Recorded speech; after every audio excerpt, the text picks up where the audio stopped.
when my youngest was like, why are you so loud when you record?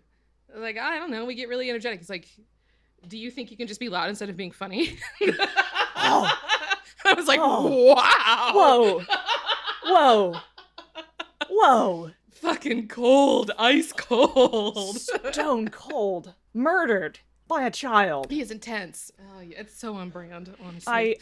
So I do have a hard out, so we probably should get started.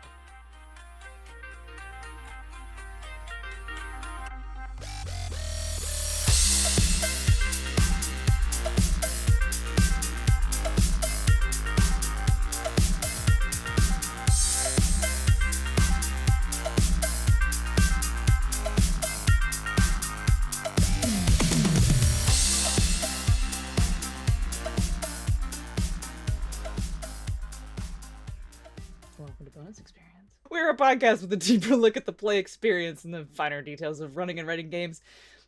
We're queer women speaking with authority about games. Yes, we swear. Die mad about it. Completely. Now you're off your rhythm. I'm Ray. I'm an industry professional.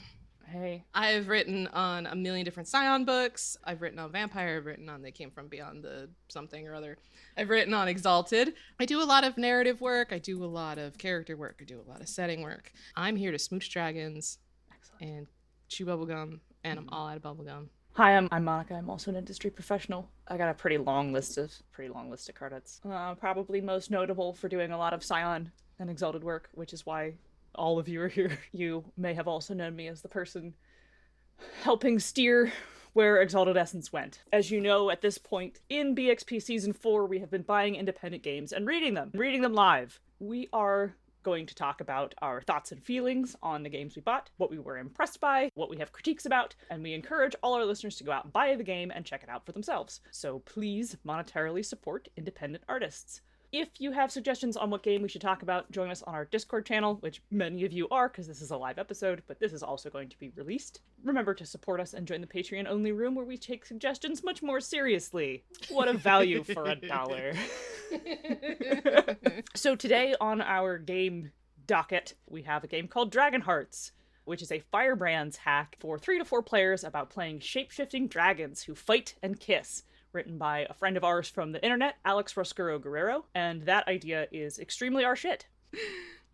Just a brief plug for Alex's podcast, which is called Unplaytested, in which he and his co-host Laura take a random prompt, do a game jam for an hour, and then make a mostly playable game. They also have a live stream, gets on Tuesdays, and it's pretty late because they invited me to be in it, and I was like, y'all are on Pacific time, and you start at midnight, and that's a work night, sorry. It has been confirmed Dragonhearts was in the BLM bundle, so cool. Okay. If you bought that, you have this game. Let's talk about what this game is about. All right, let's talk about Dragonhearts. Dragonhearts is about being a dragon and fighting and smooching, and it's a beautiful, like, very evocative kind of a game. It's based on Firebrands, which I haven't actually read Firebrands proper, but I've now read a couple of Firebrands hacks, essentially. So I feel like I'm getting the gist of Firebrands. I also have never read Firebrands, which probably makes me unqualified to comment on whether or not this is a good use of Firebrands, but we'll just not.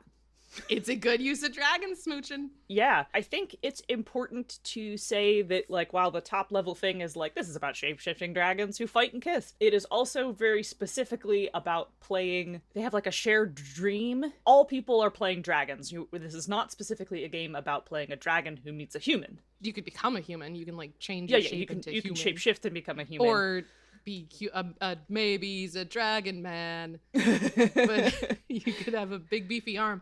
Right. But it's also, like, not just about that. It's also about, like, transformation, not just on the shape-shifting level, but a lot of the different scenes or questions or moves, I guess, are about how your character will transform, which is interesting. I like that as being, like, I don't really see that a lot in these sort of narratives where it's just like, I'm a dragon and I smooch you. It's, you know, oh, what does it mean because I'm a dragon and I'm smooching now? But it's, you know, I keep remembering that my oldest is over there.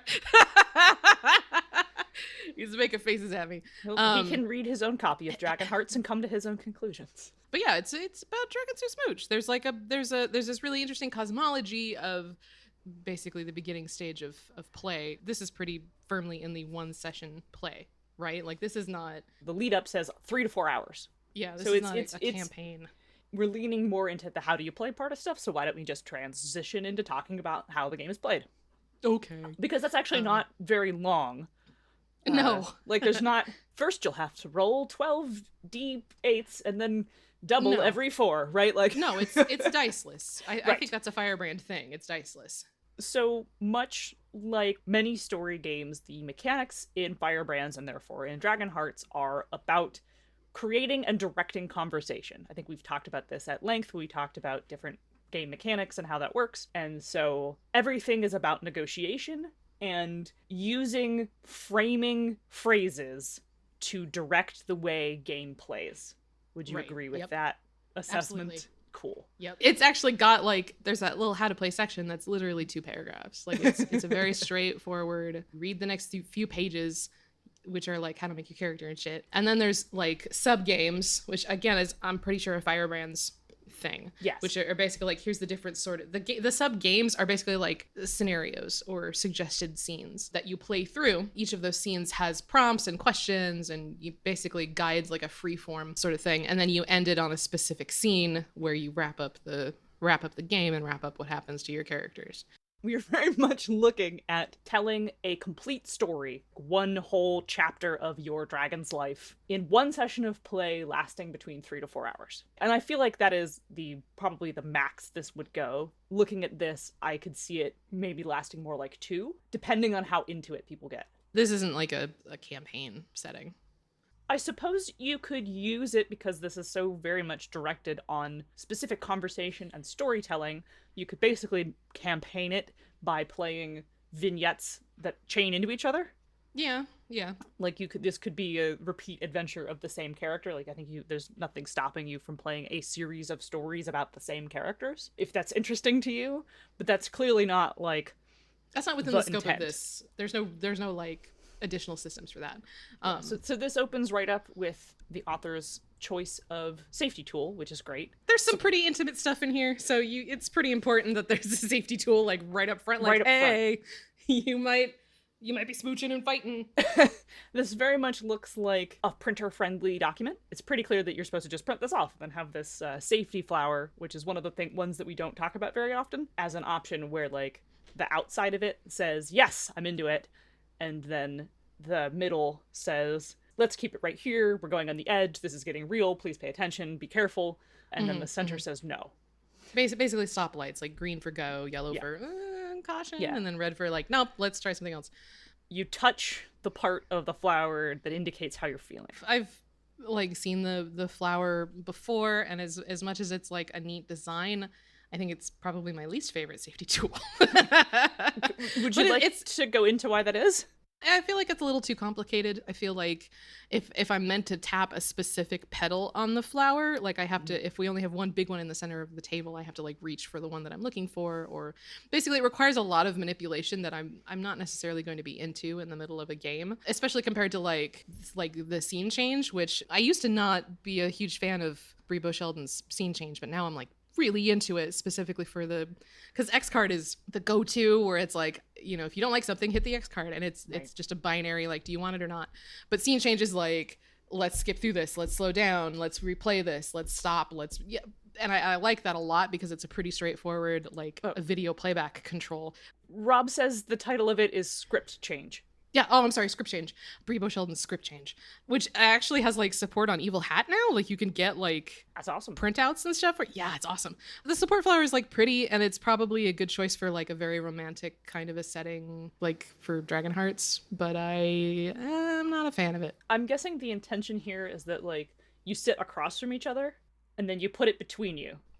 That's true. Yeah. And so you're you're looking at each other in this like intimate one-on-one thing, but it is saying 3 to 4 players, so I guess you maybe want 2 of them. I don't know. Anyway, just to give credit for the thing, the support flower was adapted by Taylor Stokes from Support Signals by Jay Silvano, and then there is a link to where you can get it in the PDF. And there's also a big image of the flower itself in the PDF here that you could print out. So let's talk, because next is how to build a character, which I find really cool. Characters fit on an index card, and I love any game that will do that. And it instructs you to fold an index card into a little tent shape, and then you choose a faction from one of the following pages, and we will get into that in a minute. Then you write down all the prompts for your character, which is on the next page, and then it suggests that you use a pencil because things about you may change. And then you are supposed to read out loud the details of your character. And then on the next page, the prompts that you have for the important details about your character are your name. And then it says that 4-world dragon names are 5 to 7 syllables with a shorter nickname, which I love. It encourages you to be overdramatic with it. Yes. Like, I love it. Siphiniriax the Wise, or a feral garden grows rampant. Fantastic. And then, of course, give your character's pronouns. And then you have your blood type, which you pick from what type of dragon you are, or just make it up. And that's not like A, B, A, No. B. It's like sand, it's like brass, quicksilver. Like you decide what your literal blood is. And then, of course, you have dragon breath, because you are, of course, a fucking dragon. Which also comes from the type of dragon that you are. Or, again, you can literally just make it up. Like, the blood options can be pretty straightforward and concrete, but some of the breath options are really abstract. Like, your breath could be insight. Your breath could be good fortune. And that's also, I like that. I think that's neat. And then you have 2 qualities, which I believe are personality qualities. Yeah, like radiant, methodical, prophetic, resourceful, pragmatic, that sort of thing. Hot. Yeah, you pick 2 of them, or as always, you can just make it up. Then you decide what sort of horde you have, and when you sleep on your horde, it gives you better control over your dreams, and dreams are very important at this, as this was, of course, part of the Dream Jam. And your horde, again, is like, pretty straightforward, like art or gold or whatever, but then there's also, like, I think their example character, her horde is dead lovers. Which is ominous. Yeah. Metal as hell. And then you have your mood, which I'm just going to read this directly because it's pretty cool, and summarizing it will not be as cool. Dragons constantly express their emotional state through color changes, pheromone scents, and telepathic music. Yeah.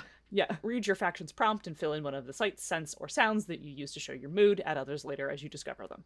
And then last, of course, put on your card whether or not you are open for romance. Yeah, you just put like a little heart or whatever on heart. it. If you're like, yeah, you can romance me. I'm romanceable. If you don't want to do that, you either leave it blank or draw something else.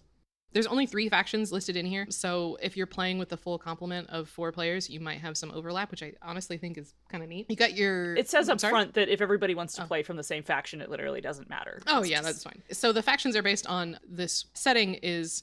Basically, there's a planet that you guys will decide what the world is like. There's something called the Sky Mountain, which is this inverted pyramid that rotates around the planet. Then there's the moon, and every 1,000 years, all 3 of these come into alignment with the sun and create this like massive eclipse. And that's the setting for this game is this eclipse is about to happen, and all of Dragonkind like attends this summit because someone is about to achieve totality, which seems like some sort of dragon nirvana, and it's a big deal. So all of you are here for this diplomatic meeting, this exchange, whatever form it takes in your game. So the 3 factions then are the Sun Dragons, the Moon Dragons, and then the Void Dragons, which are probably my favorite, where the Sun Dragons are more tied to the planet and the concrete things that are happening on the world. So a lot of the prompts are not just, like sun and light and warmth and stuff, but you also have at the very bottom these faction details, which are prompts based on like how your dragon's faction takes shape in this world. So it'll be like, we've created wondrous institutions and artifacts such as blank, and that's part of your world building, and that's something that the other characters will know about your faction. So the Sun Dragons are more like about the world, about like concrete things and institutions and things that they've made. Moon Dragons lived on the moon. They retreated to the moon after the last eclipse.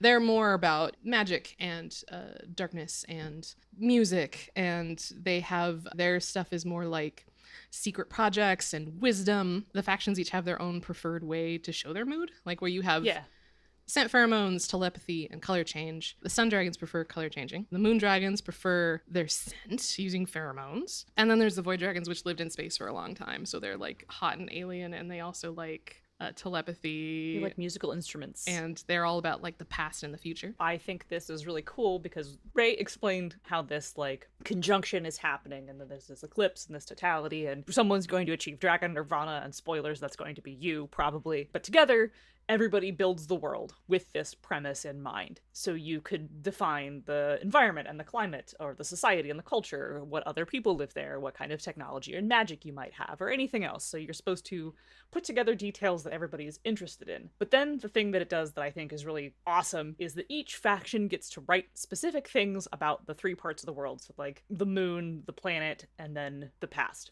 Sun dragons, anybody who's playing a sun dragon gets to write 2 true things about the world, and anything that you define obviously is true. Then moon dragons get to write 1 thing about the world and 1 thing about the moon. Also very cool. And void dragons write 1 that has been true since ancient times, and 1 thing that once was but is no more. So if you're playing a void dragon, you get to define all sorts of weird lost history, and that is rad as fuck.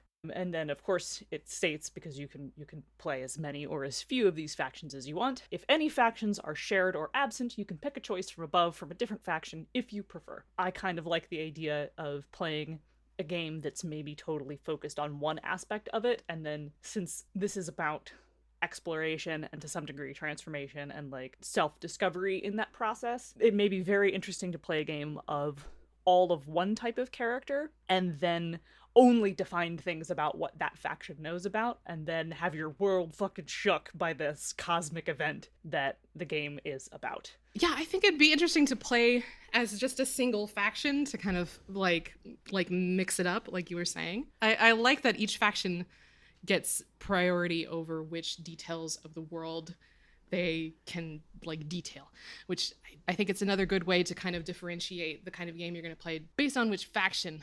Oh, yes, this game is GMless. Oh, yeah, it is GMless. I never even considered that. Yeah. I was busy being like, there's no dice, whee! Yeah. After you get all your world building set up and stuff, there's these different scenes, which are, they're called games, but they're basically like scene outlines that you guys play through. And the very first one that you go through is the dream, the fractal dream. The fractal dream basically describes the dream that your dragon has, the very specific dream that your character has that's been recurring leading up to this eclipse. There's different prompts based on, what could happen in your dream, what changes in your dream. There's specific prompts based on the faction. Like sun dragons have a dream of the present, moon dragons have a dream of the future, void dragons have a dream of the past. And then there's different keywords that you could work in for inspiration, like, sun dragons, there's family, smoke, worship, flame, hatchlings, flowers, okay, yeah, these are neat. And you might end up returning to this scene through the game too. It specifically says this is for 1 player, and it could be something that you're doing just as you're overtaxed, or if there's a scene happening between 2 other players that you're not involved in, like stuff like that. It says up front that dragons are immortal. Even though they fight and may beat each other up, they don't die. If they're overtaxed or badly hurt, they escape and then they go into the dream. And you have to play a dream scene if you lose a fight, basically. I suppose tie a fight or whatever. We'll get to all the scenes for flirting and clashing and stuff like that. Now this says it's for 1 player, and I have not played a Firebrands, so I don't know if people go around the table and I'm like, okay, because this is how you're supposed to start the game, with everybody having a dream. And so I presume that we are supposed to set the game up with everybody has the dream that portends what's about to happen, right? So if I'm playing a sun dragon, I may have a dream of someone ascending with unfinished business because I dream of great ambitions left unaccomplished, right? Do I take my turn more or less? Obviously this is not a turn-based game, but turn taking is still a thing when you're collaborating with storytelling. So do I go first and describe my character dreaming of this nebulous figure who is maybe going to ascend during the eclipse, but they do not feel fulfilled with their life yet, and that's going to be a big problem, right? Do I do that? And then you would play your void dragon and you tell your dream? I think so, because the dream is supposed to be important to your character, not just as character building, but in later games, there's prompts where you can actually bring up your dream and be like, oh, this is mirroring what's happening in my dream, and I'm going to tell you about it. So It can be a point of interaction between you and another character. It also says anyone can ask anyone questions about the setting, occasion, and circumstances. So yes, it does seem like you go around and say, this is my scene. This is also where I feel like the 3 to 4 hours thing is maybe generous, because unless someone is a particularly riveting storyteller, I cannot imagine someone doing a whole 5 minutes here or more. Maybe if you have to think about doing a whole minute of describing a scene is actually quite hard. Yeah, that's true. There is a reason that comedy sketches like the first big milestone is 5 minutes. Because talking out loud that long is actually pretty hard. It does say, like, there should be some back and forth or whatever, and then it also has a note that if an image or moment in your dream seems particularly cool or likely to become meaningful, write it down, and then put it in the middle of the table so that everybody can see. Keep adding to it whenever your dream recurs. Okay, that's cool. So there's also this mechanic of, like, putting down things that you're like, that's cool, and I want to keep coming back to it. We have a bunch of other scenes that go through this. There's the ritual at the Sky Mountain, which I don't think necessarily has to happen next. No, because it involves a big change in either you or the world, which seems like you should have it happen after, like, some story occurs. Because otherwise you make a character and then immediately, like, change it. Which isn't really, I mean, why? Let's come back to the ritual, which is presented next because I think they put the two big important, like, story recurring ones first, which makes sense to me. That you have the fractal dream, which is the thing you keep coming back to, and the ritual for whenever you want to change your character, which is another thing you can keep coming back to. And then you have a whole bunch of directed scenes. Big party scenes. For interacting with each other, which are a dance. You've got your dance, which I like. The dance is about, like, physical interaction. There's a lot of, like, drawing each other close and changes across your form, and I lose my place in the dance. Are you going to help me stumble or lead me back into place? There's showing off. It's meant to be like a physical interaction sort of a scene versus conversation over food, which I really liked, which is you guys having a feast and then just, like, having intrigue, just talking and sharing the goss. Where the dance has prompts with, like, here's what I do, how do you react? There's conversation, which are, you can offer questions to each other, like, oh, you could incur my ire by bringing up blank. Do you? It's like, oh, do I? Oh, probably. But then there's also conversation topics, which are, like, different, potentially, like, world important things that could come up. Like, oh, there was a radical Moondragon scholar was publicly censored. Like, oh, okay, let's talk about that guy. Like, that's important to the game now. I like that there's not just, like, the prompts of, you could do this, do you? This could happen, will it? But then there's also, here's some shit your characters might want to talk about that's, like, intriguing. Just from a gameplay perspective, you might want to warm up, like, because I feel like once you get to the part of, like in the dance where it's like, my pleasant words conceal an obvious threat. How do you reply? Right? Like, yeah. If you are not warmed up, that is a cold open. Yeah, right? Like, that's a lot to get into if you are not already feeling your character or whatever. And I feel like if someone started with that, I would be like, pass. But so I feel like a conversation over food is maybe a great place to start from a practical play perspective, because it's got all these really great conversation topics, which remind me very much of Microscope's questions for the scene. It's much easier to start warming up and thinking about your character if you're like, so I lean across the table with my claws on my goblet and I'm like, did you hear about the explosion inside of Thyrax's workshop? You know, right? Oh. What a tragedy, right? Or whatever. And then, like, that opens up for everybody to kind of get in character and to, like, think about their OCs do not steal. And exactly. Yes. And then we have this framing for a scene where we all have something to talk about. And once people start getting comfortable with having this conversation as their dragons, then you could be like, I'm curious if you're flirting with me or not. Are you? I think that on the flip side, the very next scene, which is the demonstration, I feel like that could be also a good warm-up if you're not playing characters that are very talky. The demonstration of skill and generosity is meant to be like a walk-off or I'm sorry, a dance-off, if you're not familiar with Zoolander.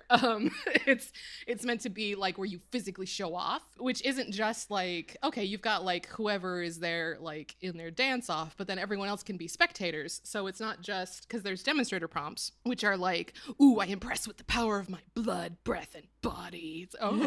But then there's the spectator prompts, which can be, you know, I lavish praise on my favorite demonstrator, or I loudly point out a tiny flaw in someone's performance. Like, those are also really good, like, warm-up prompts for your guy. My favorite here is, I pretend to be unimpressed, but my mood shows otherwise. So I think it's important to note that both the demonstration of skill, and the conversation over food, and the dance, that's 3 things, not 2 things. Everyone can play in these scenes. The next 3 are so good. Okay. So there's Pursuit, which is for 2 players. Yes. For whatever reason, one of you is chasing the other, and this doesn't give you the parameters of whether it's a physical chase, a mental chase, a social chase. It's meant to be like, you have questions for the pursued and then questions for the pursuers. And the pursued is stuff like, what do you intend if you catch me? How can I tell? I use my knowledge of the terrain to blank. How well does it work? How are you following me? How do you nearly chase me? What is going to make you give up chasing me? And then pursuer is stuff like, what do you hope for if I catch you? I use my knowledge of the terrain to blank. How are you evading me? How are you getting away from me? What might make you let me catch you? And then for the ending, the pursued chooses how the scene ends. It's things like, you've proven yourself, I let you catch me. How do you feel? Or, I've led you to a wonderful and secret place. Do you like it? Fool, you've fallen into my trap. Which is great. I'm nowhere to be found. What does your defeat taste like? I like it a lot. It's left not just for like, this could be fraught. This could be you're chasing someone to try to fight them, to try to stop them, to try to kill them. This could be kind of fun and flirty. This could be you're chasing someone because it's fun. Like, oh no, don't get me. Oh no. Like, that's cute. I like that. Yeah. It doesn't really tell you that it has to be one way or the other. And it can even, like, as part of the setup, you choose, like, why are you being chased? Why are you letting them get away from you? And then there's different prompts. Like, this is for playfulness. This is for pride. This is for mistrust. But it can easily lead into one of the next 2 scenes, which are either at each other's throats, which is for any number of players, and in each other's arms, which is also for any number of players.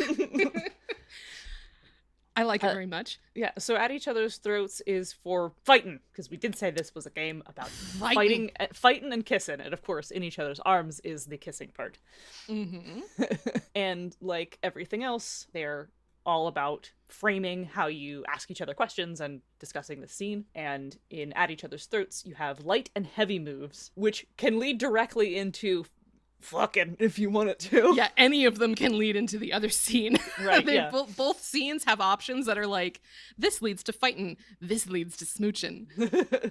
So also one of the things you can say when you're clashing with each other is, do we have an audience?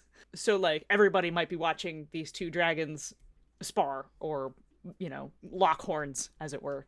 Or, I'm gonna have to start getting coy because there's still a 16-year-old on this floor. Okay. But yeah, there's the light moves and the heavy moves. During the fight, it actually says as you start, the first 3 questions have to be from the light moves. And after that, you can start making heavy moves. So it kind of helps you build up this momentum where there's the first 3 moves that are just like kind of testing each other. Like, oh, I make a threat display. Oh, I try to catch you off guard. Oh, I leap and wrestle playfully like a hatchling, which is adorable. Yeah. But then the heavy moves are like, we unleash our breath at full power. I pin you by bulk and force of will. It's very good. And then one of the heavy moves is game swap. This is no longer a fight. If you have moved on to something intimate, and this is very clearly not explicitly sexual, but it is very physical in its description, like in the way it guides the conversation. So this, just thinking on it, this may be uncomfortable for someone who is touch-averse. There is a lot of that. Occurred to me because a lot of things are talking about touching. Like, it isn't necessarily they fucking, but it is definitely about like touching. So, you know, bear in mind, I suppose. May not be for someone who doesn't like that idea. So it suggests that you converse as you like naturally during the conversation. Any of you may, whenever you like, begin an exchange by making an advance, and you have advance moves like with questions and stuff addressed to 1 or more partners. So it's cool that this is not necessarily also a one-on-one thing. You could have a big dragon cuddle puddle, and I like that. Yeah, me too. So you have advances, and then you have answers. So you ask, the advances are all questions, you describe what you do, and then you ask for consent, and then the answers are role-play hints for how to respond, if you are giving or not giving your consent. And then the scene ends until you part, swap games, or draw a curtain upon what follows. So, like, if you were like, no, we definitely are gonna go bonk, and then you're like, say goodbye. So some of the advances are like, I touch your wrist, hair, cheek, thigh, other human part. May I? Or, and then it's the same question, but with dragon parts, like wing, tail, horn, scale, fang, etc. And then, of course, may I? Always asking for consent. That's very important. I do not only touch but kiss you as above. May I? So, like, very explicit smooching. And then the answers are things like, you may, but first I want you to blank. will you? Or you may, but first I want to blank. Do you mind? And then you can also withdraw your consent and say you may not, and I shapeshift partially or fully, or you may not. Or it's you may not, but only because I clearly desire a bolder advance. Which is like, yeah, okay. Yeah, okay. Wow. That's not enough. Yeah, and then of course you say you may not, and I respond with a light or heavy move from at each other's throats, and then we continue in that game. So if someone gets too cuddly and you're like, whoa, no, hey, the sexy game could turn into the fight game, either right. because you like to fight or you're like, don't. Right. And so you continue through these scenes as much as you want, is the understanding that I'm under. And then you move, both doing the like, okay, and so that at any point in these scenes, you might also decide to be changed, and that's when you do the transformation scene, which I guess we should go over. Yeah. Scrolling back up.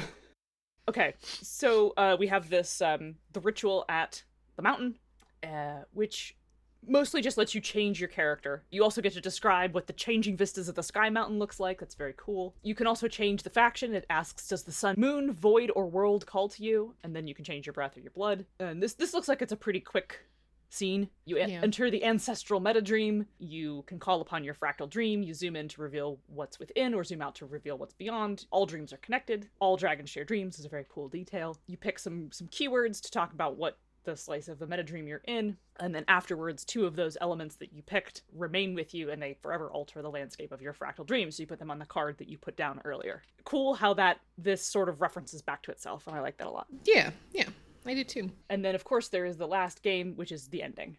Which is when the eclipse happens, and then you have the choice of either so the choice is very interesting. To decide who was chosen by destiny, each player puts a hand out simultaneously and holds up 0, 1, or 2 fingers, starting from the current player, who's the one that picked this game. Go around the table clockwise, a number of players equal to the numbers you all held up.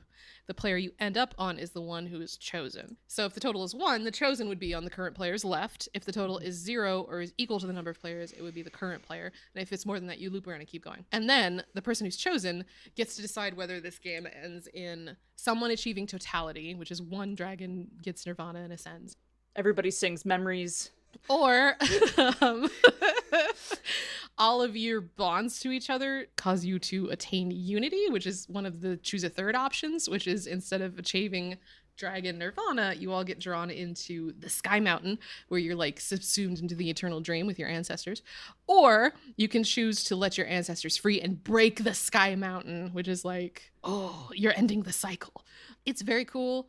Each of these options has a little like collection of prompts for like basically how is the game going to end, how does your character leave their mark on the world, or how do all of you like enter the shared dream. And then the very last one is this epilogue where for those who remain in the world, it's like 100 years from now, where are you? What are you doing? What image from the day of the eclipse has become part of your dreamscape? Like which shapes you? Or for those of you who attained totality or unity, 100 years from now, what remains of your legacy? Who talks about you and why? And 1,000 years from now, what will the next chosen see when they meet you in the meta dream? So it can be like this really neat, like, it's a very neat framing of an epilogue. I like it as how does your character leave a mark on the world that you guys created through this game? And I like it. I said there were 2 endings and I had scrolled past a page. There's 4, which I think you went through. The eclipse, the totality. Yes. Unity, and then break the mountain, and then of course the epilogue. Let's do our closing thoughts and then our wrap up and tell people where we can buy it. What were your impressions and or critiques? This is really short. It's 18 pages long, so there's like Firebrand style games are very outside of my usual wheelhouse, and I feel like I would need a specific group to play through. Like I would love to play through this with a certain other kind of like friend group party, you know what I mean? And it'd have to be a text-based game. Just my own. I'm not saying everyone have to play this for my own personal pleasure. Yeah, I'm with you on that one, but I'm not entirely sold on Firebrands as an in-person style game. But if I did come back to like, oh, okay, let's try out a Firebrands like hack, I would probably come to this one first because it's pretty straightforward. It's very on brand for me. Keep saying it's very straightforward. It's a very easy to get to the heart of the game, the themes of you're a hot, sexy dragon and there's dreams and the world is changing, and it's kind of a gauzy, romantic kind of a setting and feel. I feel that Alex really nailed it, honestly, with all of the prompts, the different game choices. Honestly, I think my only critique is that I wish there was a little more to the layout, but this also makes it very printer friendly. Yeah. And it's it's very easy to like share it and get other people on board with it. I agree with you on all accounts there, including like kind of wish there was something a little more something to it, but it does pretty clearly seem like it's meant to actually be printed off and then like stapled together because of the way it's laid out. And it's only 18 pages, and so if you do that like front back printed, it's not even going to waste that much paper. And honestly, that's kind of awesome thinking about it. Yeah. At first I was like, this is sort of simple, and then I was like, actually, you know what, this looks like it's actually meant to be a print at home thing, and that's pretty fucking cool, actually. Yeah. Changed my mind. I am 100% with you that I feel like I might be too awkward to play it in person.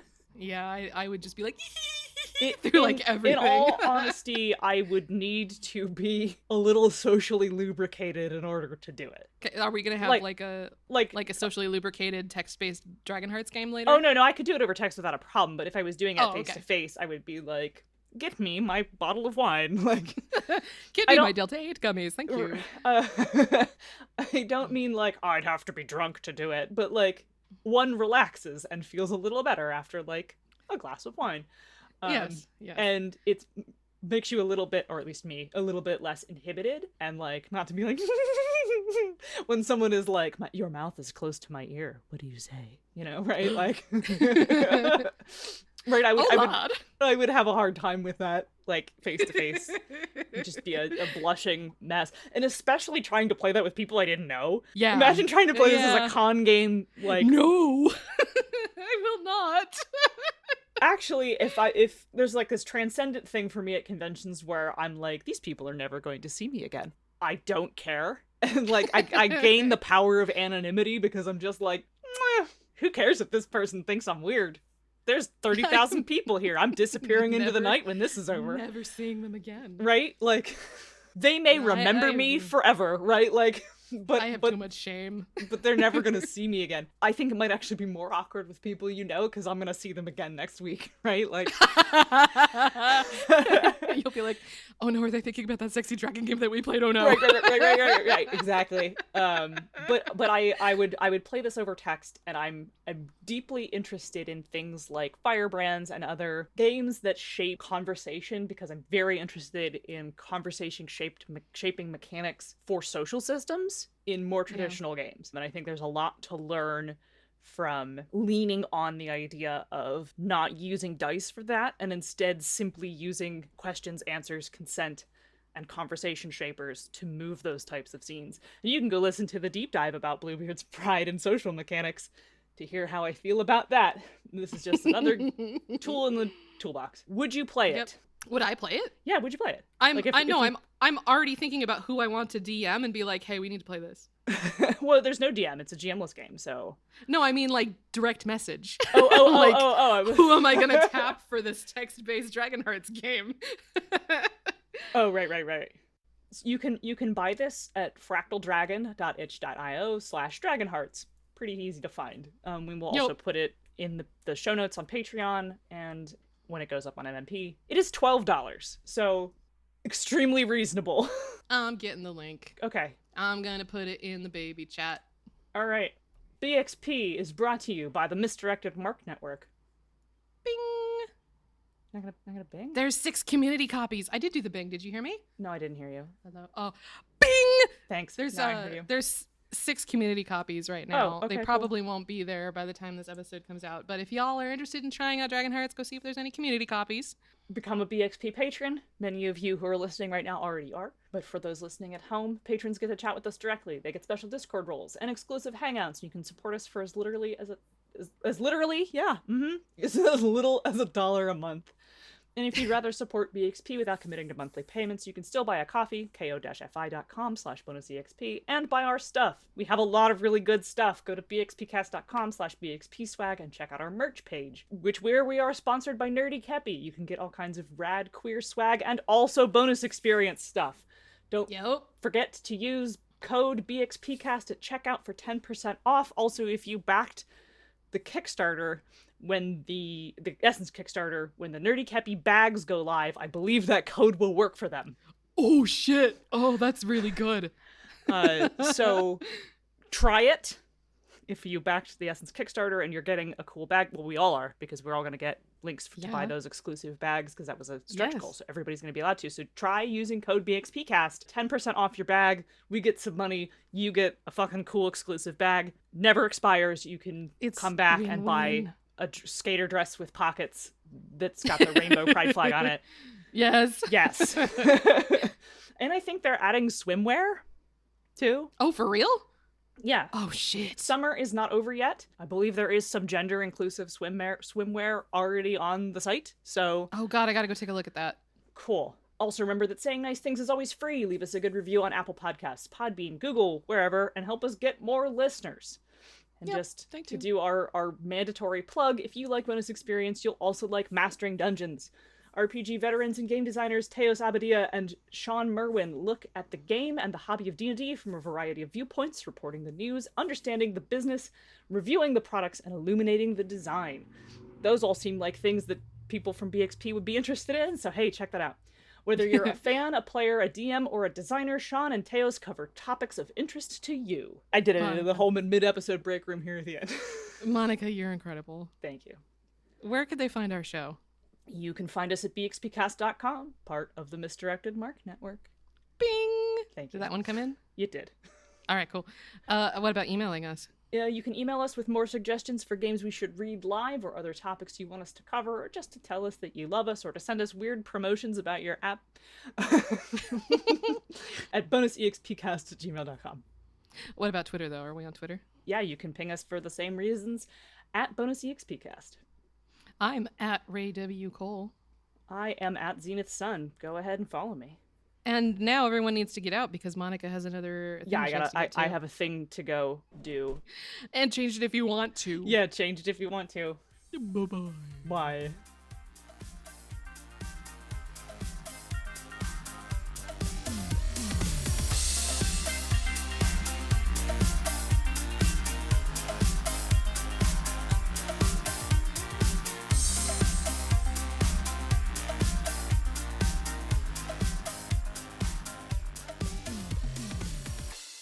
Do I have to do this? Really? In Saturnine, I'm quite powerful, you know. Oh, fine. Suppose a weaver of my renown could stoop to a script versus the graceful elegance of combining aggregates to unleash magic upon the actuality. Bonus Experience is written and produced by Monica and Ray, those Vancian trods, and edited by me, Margaret. You weren't even going to give me credit, were you? Luckily, all my work is marked with the indelible essence of my Testament of the Suns. Our logo and art is by Nino Studios. Find her on Facebook and Instagram, and I believe she has a studio in Zardim, as well as near the city on the hill under Silver. Our theme song is Reuse Noise with Light by CDK, and is used under the Attribution, Non-Commercial, Creative Commons license, a license preferred by the Elderbrand. BXP is part of the Misdirected Mark Network and is available on finer etheric radios. What? No, I'm not making a stupid pun. See you at Zeros.